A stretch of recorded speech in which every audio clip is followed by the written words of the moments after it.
Hello everyone, welcome back to the channel. स्वागत है आप सभी का एक और नए वीडियो में। तो आज के इस वीडियो से हम स्टार्ट करने जा रहे हैं लॉजिकल फंक्शन की सीरीज। एंड इस सीरीज में सबसे पहले हम देखेंगे इफ फंक्शन को। तो एक्चुअल फंक्शन पे लैंड करने से पहले हमें कुछ बेसिक चीज़ें जान लेनी बेहद ज़रूरी है, ताकि हमारी आगे की लर्निंग थोड़ी ईजी हो जाए, सिंपल हो जाए। तो सबसे पहले मैं बात करता हूँ what is the logic. Logic होता क्या है? तो लॉजिक एक वे ऑफ थिंकिंग होती है, एक सोचने का तरीका होता है, जिसमें हम एक प्रॉपर एंड रीजनेबल वे में सोचते हैं। फॉर एग्जाम्पल, अपन से कोई किसी पहेली का आंसर पूछता है तो अपन क्या करते हैं, डिफरेंट डिफरेंट कंडीशन से उस पहेली को जोड़ते हैं, लॉजिक लगाते हैं, और जो भी कंडीशन अपन को लगता है कि ये सूटेबल है, इसका आंसर ये हो सकता है एज पर आर लॉजिक, उस हिसाब से अपन उसका आंसर दे देते हैं। आपका लॉजिक गलत भी हो सकता है, सही भी हो सकता है, ठीक है, बट आपने उस लॉजिक के पीछे एक प्रॉपर सोर्स लगाया और उस सोर्स के बिहाफ पे आपने उसका आंसर दिया, ठीक है। यहाँ पे लॉजिक में और तुक्के में एक महीन सा फर्क ये है कि लॉजिक में हम एक सोर्स लगाते हैं पीछे, यानी कि उसके पीछे कुछ भी कंडीशन अपन लिंक करते हैं, बट तुक्के में हम ऐसा नहीं करते। मोस्ट ऑफ द टाइम तुक्के में क्या करते हैं, तुक्के में हम भगवान भरोसे कोई भी आंसर दे देते हैं, बट लॉजिक में हमारे पास क्या होता है, एक प्रॉपर सोर्स होता है उस आंसर को देने के पीछे, ठीक है। तो अभी हम सबसे पहले देखते हैं इफ का फंक्शन, उसमें कितने आर्गुमेंट है, कितने आर्गुमेंट मैंडेटरी हैं, कितने ऑप्शनल हैं, उनकी मीनिंग क्या क्या है।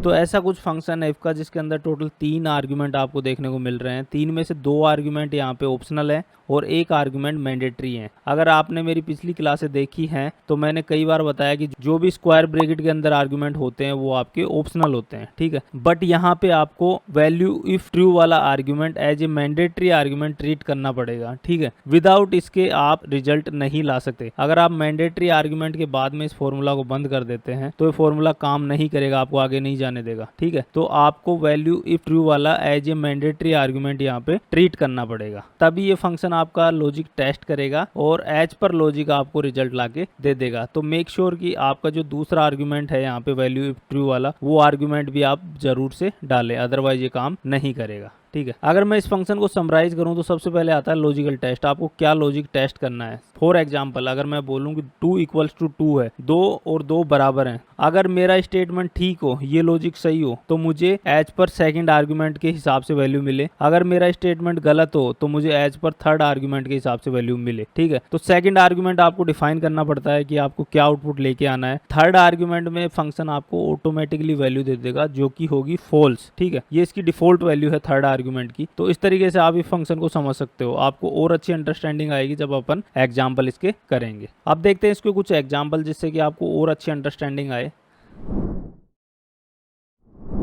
तो यहाँ पे मैंने कुछ डेटा बना के रखा हुआ है, इस डेटा के बिहाफ पे अपन करके देखते हैं इफ फंक्शन को, ठीक है। तो यहाँ पे मैंने कुछ स्टूडेंट के नेम मेंशन किए हुए हैं, उन्होंने कितने कितने मार्क्स ऑब्टेन किए अपने एग्जाम में, टोटल मार्क्स क्या थे, उनकी परसेंटेज क्या आई, ठीक है। अब इस डेटा के बिहाफ पे मुझे 2 चीजें यहाँ पे निकालनी है। पहले तो मुझे रिजल्ट निकालना है, दूसरा मुझे निकालना है कैटेगरी, ठीक है। 2 एग्जाम्पल यहाँ पे कर लेते हैं अपन, ठीक है। तो पहला मुझे रिजल्ट निकालना है। रिजल्ट निकालने का मेरा क्राइटेरिया क्या है, जिसके भी 45% या उससे ज्यादा मार्क्स हैं वो तो पास होंगे, और जिसके लेस देन 45% मार्क्स हैं वो सारे फेल होंगे। अब इस कंडीशन को मैं इफ फंक्शन के थ्रू कैसे अचीव करूंगा वो देखते हैं। तो सबसे पहले तो मैं क्या करता हूं, यहाँ पे इफ फंक्शन चलाता हूं।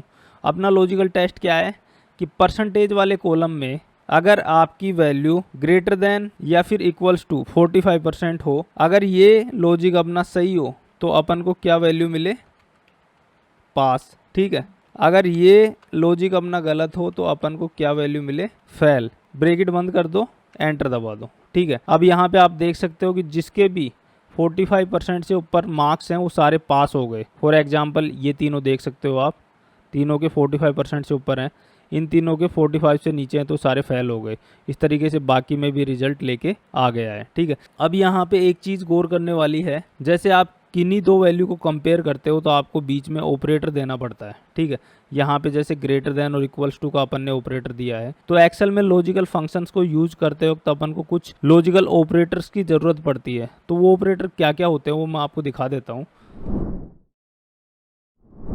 तो ये कुछ ऑपरेटर हैं, 6 ऑपरेटर आपको यूज में आते हैं जब भी आप एक्सेल में लॉजिकल फंक्शन पे काम करते हो। तो सबसे पहले इक्वल टू का आता है, जब आप 2 वैल्यू को बराबर मान के कंपेयर करते हो तब अपन इक्वल टू का यूज करते हैं। सेकंड है not equal to. Not equal to का साइन थोड़ा डिफरेंट है। अगर नॉर्मल नॉट इक्वल टू की मैं बात करूं तो अपन क्या करते हैं, इक्वल टू का साइन बनाते हैं, उसके ऊपर क्रॉस लाइन चला देते हैं राइट टू लेफ्ट, ठीक है। तो वो अपना नॉट इक्वल टू का साइन बन जाता है। यहाँ पे वो डिफरेंट है, आपको ग्रेटर देन और लेस देन दोनों को मिला के नॉट नॉट इक्वल टू का साइन बनाना पड़ता है, ठीक है। नेक्स्ट है ग्रेटर देन। अगर आपकी एक वैल्यू दूसरी वैल्यू से बड़ी हो तो अपन यूज करते हैं ग्रेटर देन का। लेस देन के लिए ये साइन है, ग्रेटर देन और इक्वल्स टू के लिए ग्रेटर देन इक्वल्स टू, और लेस देन इक्वल्स टू के लिए लेस देन इक्वल्स टू। तो ये बाकी साइन तो सेम है जो अपन मैथ में यूज करते हैं, सिवाय इसके ये थोड़ा सा डिफरेंट साइन है। तो एज पर योर कंडीशन आप यूज कर सकते हैं इन सब लॉजिकल ऑपरेटर्स का जब भी आप लॉजिकल फंक्शन को यूज करेंगे एक्सेल में, ठीक है। तो यहाँ पे एक चीज का ध्यान रखें, कभी भी आप अगर ग्रेटर देन और इक्वल टू, लेस देन और इक्वल टू साइन का यूज करें तो पहले ग्रेटर देन और लेस देन का साइन लगाएं, इक्वल्स टू का साइन पहले नहीं लगाएं। अगर इक्वल्स टू का साइन आप ग्रेटर देन और लेस देन के पहले लगा देंगे तो सिस्टम आपको आगे नहीं बढ़ने देगा, ठीक है। तो मेक श्योर कि आप ग्रेटर देन और लेस देन इक्वल्स टू के पहले लगाएं अपने फॉर्मूला में, ठीक है। तो ये है लॉजिकल ऑपरेटर जिनकी मदद से आप एक्सेल में लॉजिकल फंक्शन को रन कराते हैं, ठीक है। अपन ने रिजल्ट तो निकाल लिया। अब दूसरी रिक्वायरमेंट अपनी क्या है कि अपन को कैटेगरी निकालनी है बाय मार्क, ठीक है। तो अपनी कैटेगरी निकालने का क्राइटेरिया क्या है, जिसके भी 500 या 500 से ऊपर मार्क्स हैं वो ए कैटेगरी में आएंगे, और जिसके भी 500 से कम मार्क्स हैं वो बी कैटेगरी में आएंगे। अब इसको कैसे अचीव करेंगे, सिंपली मैंने इफ का फंक्शन चलाया, ये वाली यानी कि टोटल ऑब्टेन्ड मार्क्स या तो ज्यादा हो या बराबर हो, कितने के, 500 के। अगर ऐसा हो तो क्या आए, ए कैटेगरी आए, ठीक है। अगर ऐसा नहीं हो तो क्या आए, बी कैटेगरी आए। यानी कि अगर अपना लॉजिक सही होता है तो अपन को ए कैटेगरी मिले, अगर अपना लॉजिक फॉल्स होता है तो अपन को बी कैटेगरी मिले। ब्रेकेट बंद, एंटर, ठीक है। तो यहाँ पे आप देख सकते हो जिसके भी 500 से ऊपर मार्क्स आपको दिख रहे हैं उनकी ए कैटेगरी है, ठीक है। जैसे मैं यहाँ पे हाईलाइट करता जा रहा हूँ तो इन सब की ए कैटेगरी आ रही है, ठीक है। और जिनके 500 से कम है उनकी बी कैटेगरी यहाँ पे देखने को मिल रही है, ठीक है। तो दोनों कंडीशन अपन ने अचीव कर ली, ठीक है। तो यहाँ पे एक चीज ध्यान रखें, जब भी आप इफ फंक्शन को रन करते हैं एंड आपके लास्ट दो आर्गुमेंट में वैल्यू ट्रू वैल्यू फॉल्स में अगर आप कोई टेक्स्ट देते हैं अदर देन ट्रू और फॉल्स तो आप उसको इन्वर्टेड कोमा में बंद करना ना भूलें, अदरवाइज ये एरर देगा। ट्रू और फॉल्स दोनों डिफॉल्ट वैल्यू है इस फंक्शन की, इस वजह से अगर आप उनको इन्वर्टेड कोमा में बंद नहीं भी करोगे तो भी सिस्टम आपको रिजल्ट दे देगा, ठीक है। बट अगर ट्रू और फॉल्स के अलावा अगर कोई भी टेक्स्ट आप यहाँ पे लेके आना चाहते हो, इन आउटपुट को इन्वर्टेड कोमा लगानी पड़ेगी लास्ट दोनों ऑप्शनल आर्गुमेंट में, ठीक है। तो इस चीज का आप ध्यान रखें। अगर मैं आपको करके दिखाऊं तो अगर मैं यहाँ से आपको इन्वर्टेड कोमा हटा दूं, ठीक है, तो आप देख सकते हो यहाँ पे नेम का एरर आ गया। तो नेम का एरर क्यों आता है, मैंने वीलुकअप वाली क्लास में बताया था, आपके फॉर्मूला में कोई ना कोई स्पेलिंग मिस्टेक हो, इस वजह से आपको नेम का एरर देखने को मिलता है, ठीक है।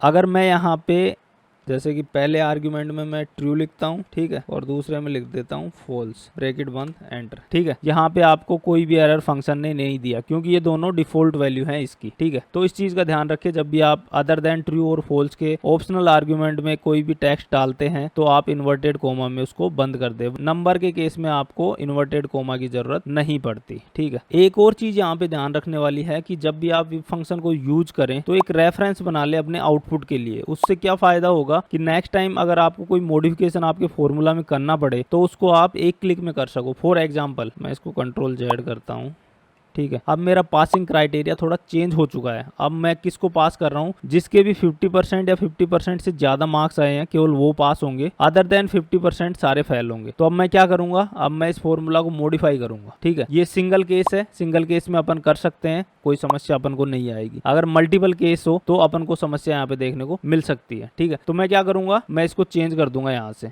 ठीक है। इसको करने के बजाय आप क्या कर सकते हो, आप पहले इसको एक रेफरेंस कॉलम दे दो, ठीक है, जब भी आप फॉर्मूला चलाओ। जैसे मैंने यहाँ पे 45 या 45% दे दिया, ठीक है। अब दोनों जो मेरे रिजल्ट हैं उनको भी मैं यहाँ पे लिख लेता हूँ, पास और फेल। अब जैसे मैं फॉर्मूला चलाता हूँ तो क्या करता हूँ, यहाँ पे रेफरेंस दे देता हूँ इस कॉलम की, फ्रीज कर दिया, ठीक है, और इन दोनों को हटा दिया। तो वैल्यू ट्रू में मेरा ये रिजल्ट आए, इसको फ्रीज कर दिया। वैल्यू फॉल्स में मेरा ये रिजल्ट आए, इसको फ्रीज कर दिया, ठीक है। तो आप देख सकते हो यहाँ पे सेम रिजल्ट आया है, बट यहाँ पे क्या हो गया, यहाँ पे रेफरेंस अपन ने दे दी तो अपन को इन्वर्टेड कोमा वगैरह की अपने आउटपुट वाले आर्गुमेंट्स में जरूरत नहीं पड़ी, ठीक है। अगर मैं यहाँ से कुछ भी चेंज करना चाहूँ, अगर फ्यूचर में अपना क्राइटेरिया चेंज हो गया, 50% मांग रहे हैं, तो अपन क्या करते हैं, सिंपली यहाँ पे 50 टाइप कर देते हैं।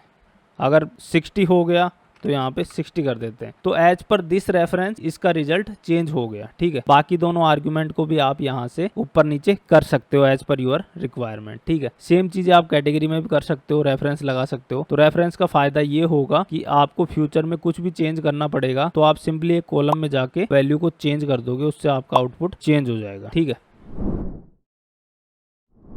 तो ये दोनों तो हुई अपने पास सिंगल कंडीशन में, कि अपने पास एक कंडीशन थी जैसे कि 45% या उससे ज्यादा हो तो पास हो जाएं, 45% से कम हो तो फेल हो जाएं, 500 से ज्यादा मार्क्स हो तो ए कैटेगरी में आए, 500 से कम मार्क्स हो तो बी कैटेगरी में आए। सम टाइम अपने पास मल्टीपल क्राइटेरिया होता है। अगर मैं कैटेगरी की बात करूं तो फॉर एग्जाम्पल 500 से ऊपर हो तो ए कैटेगरी आए, 400 से 499 के बीच में बी कैटेगरी आए, और 200 से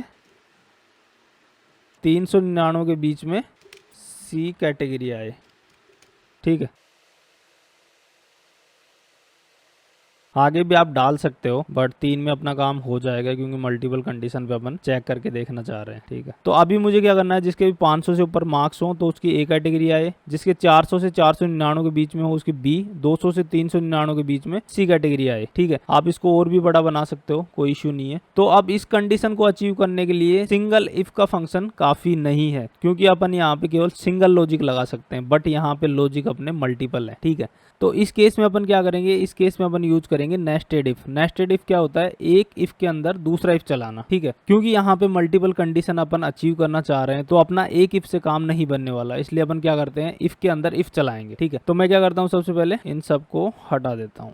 अब मैं क्या करता हूँ, सिंपली इफ चलाता हूँ। तो पहला लॉजिकल टेस्ट मेरा क्या है कि टोटल ऑब्टेन्ड मार्क्स वाले सेल में अगर वैल्यू ग्रेटर देन, इसको मैं इक्वल्स टू और कर लेता हूँ 500 से ज्यादा या 500, ठीक है। अब मैं चलाता हूँ यहाँ पे इफ ये वाली सेल में अगर वैल्यू नंबर ग्रेटर देन और इक्वल्स टू 500 हो तो मुझे क्या आउटपुट मिले, ए कैटेगरी। मैं सेल रेफरेंस से लिंक कर देता हूँ, ठीक है। सेकंड लॉजिक लगाने के लिए मैं क्या करूंगा, दोबारा से चलाऊंगा इफ। यहाँ पे वैल्यू फॉल्स को अपन ब्लैंक छोड़ देते हैं, नहीं लगाते उसको, दोबारा से चलाया। दूसरा लॉजिक मेरा क्या है, इस वाले में अगर वैल्यू मोर देन और इक्वल्स टू 400 हो, ठीक है, तो मुझे क्या आउटपुट मिले, बी कैटेगरी, ठीक है। इसको फ्रीज कर दिया मैंने ताकि हिले ना। थर्ड वाले लॉजिक के लिए तीसरी बार मैं इफ चलाऊंगा। थर्ड मेरा लॉजिक क्या है, अगर इस वाले सेल में वैल्यू मोर देन और इक्वल्स टू 200 है तो मुझे क्या आउटपुट मिले, ये आउटपुट मिले, ये, ठीक है, सी कैटेगरी। फ्रीज कर दिया। अब जितनी बार आपने इफ चलाया उतनी बार ब्रैकेट बंद कर दो,